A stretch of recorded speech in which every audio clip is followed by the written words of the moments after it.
March 20th, 2014, Thailand. We're going to do a study on Putin. But first we're going to look at Joshua 10:12. Then spake Joshua to the Lord in the day when the Lord delivered up the Amorites before the children of Israel.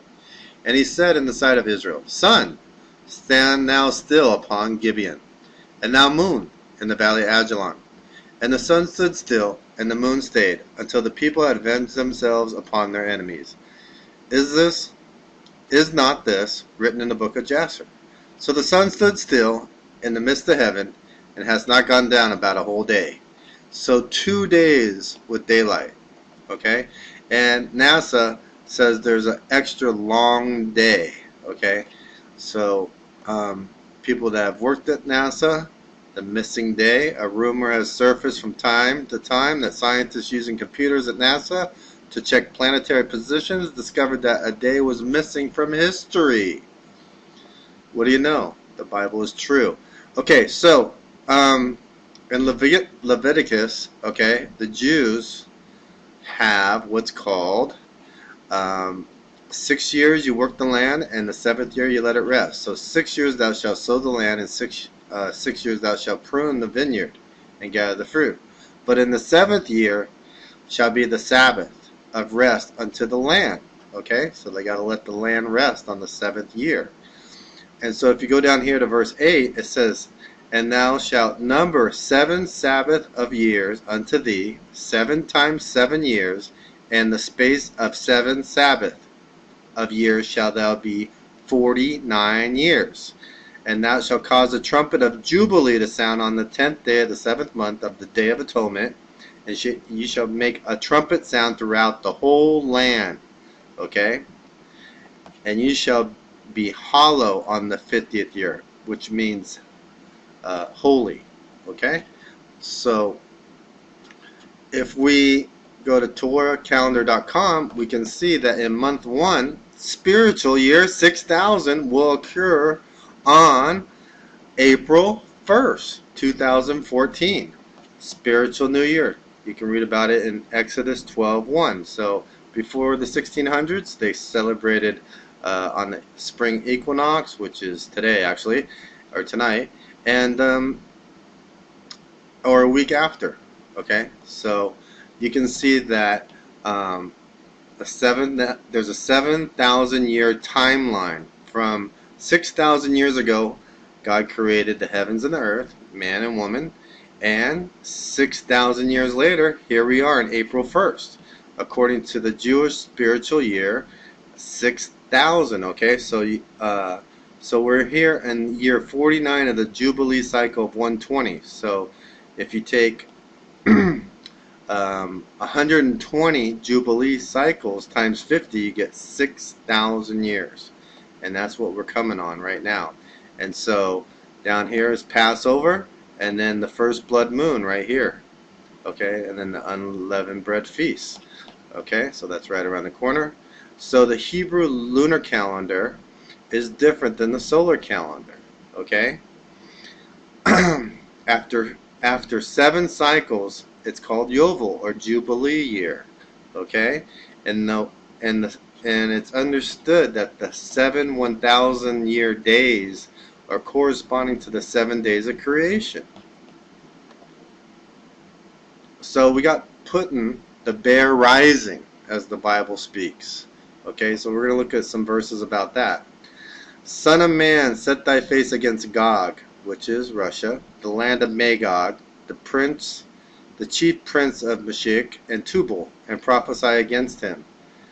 Behold, I am against, O Gog, chief of prince of Meshech and Tubal, and I will turn thee back and put hooks into thy jaws. So the Lord is actually dragging him in with hooks on his jaws. And Persia and Ethiopia and Libya shall also, and Gomer shall also be included in the Gog versus Israel war.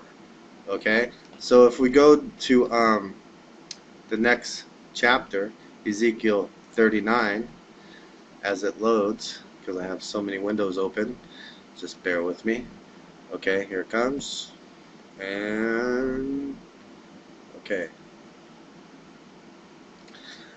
we can see that in Ezekiel 39 it says Gog or Russia will be buried in Israel.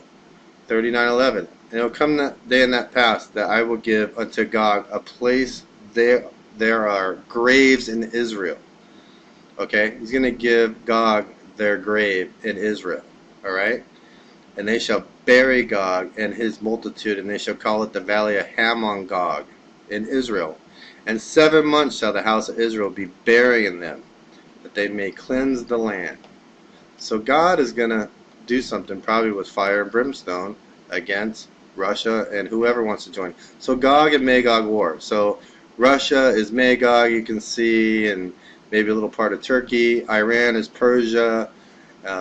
Tubal is the former Soviet Union, and on and on. Okay, Libya is Libya. Ethiopia. So, you know, Putin's almost like Napoleon. Okay, Napoleon started trying to take over Europe and was defeated, but he also helped us in our 1812 war, distracting England, so we could fight England and America, our 1812 war. So he was a distraction, and the Jews went to America, you know, because they didn't have a homeland then. And so here's a war of 1812 against the Brits. Okay. And Jewish history, it starts with the Jews in America. It begins with Columbus on August 2nd, 1492. More than 300,000 Jews were expelled from Spain. Okay, so they gave some gold to Columbus, and they took a group of Jews, and they migrated there. All right, they were investors and lenders to some of the states, and so this is the expulsion from Spain in 1492. Now there was blood moons that year too, or right after that, in 93 and 94 on the Passover and Jewish holidays. And that was the Spanish Inquisition. And so the Catholics that started it were ordering the Jews and the Muslims to convert or leave. Okay, so they were doing a cleansing, a religious cleansing. And so this is Israel, and this title says can't rely, and if you keep going on it says can't rely on the USA. This is what Israel's saying. So you can watch this little expert. Dozens of lethal long-range missiles, high explosives that could rain death and destruction on Israel's civilians and our cities. I think what this reveals is the true face of Iran. Iran is smiling, talking soft in the international forums, but it... So we can see that Iran and Russia are allies, and that, you know, Russia gets oil from Iran or sells it to China as a broker, and they're getting away from the dollar, so that's making the U.S. angry, and Israel angry because Russia's helping them make their nukes. And this is, what does Napoleon teach us about Putin? So here's a interesting. Napoleon teach us about President Putin. How are their actions and their tactics similar? Well, they also are, well, first of all, they're very similar in being lucky. Remember, Napoleon always promoted his generals based on their education or their credentials, but his first question was, has he been lucky? Putin has been very lucky. Just to give you one fact, when he took over Russia, oil was $18 a barrel. He adopted Napoleon's tactics. I don't know if he reads Napoleon, which is possible, but maybe instinctively. You know, on s'engage puis on voit, which means, you know, you get into the fight and then you see what to do. And having been lucky until actually this major blunder of his career, Putin is doing it now. He's getting into a fight, and then he stops, he looks around, and he sees what to do next. No doubt, yeah. Well, you're post hoc ergo propter hoc, right? Afterwards, therefore, because of. Speaking of the arc of history, exactly. Many Western leaders, including some here in the United States, they've likened Russia's action in Crimea to Hitler's annexation of Sudetenland in 1938. Is Vladimir Putin playing ethnic politics in Ukraine, and will he move deeper into the country? Oh, very much so. Very much so. See, when this issue of Okay, so we can see that, Russia, Putin is emulating Hitler. We all know what he did. And, he invaded Poland because he said there was Germans there. He was going there for the same reasons that Russia went to Ukraine. There's Russians living there. Okay? And to provoke war with Poland in order to gain Lebensraum, the Nazis used a pretext of a claim to a free city of Danzig and Polish territory that separated German enclave and East Prussia. They said there was Germans living there and they wanted to protect them, same that Putin did. So you can see that the bankers make money on wars, they finance both sides. They could make more money in one day on a war than 30 years on a mortgage. So they like war, these Illuminati bankers. And you can see a lot of deaths going on in the banking industry. So we see Putin, okay, making for a new world order. I mean, he could be the puppet to start it. The signs are there. So, and then there's the bear coming, Putin on the bear. So.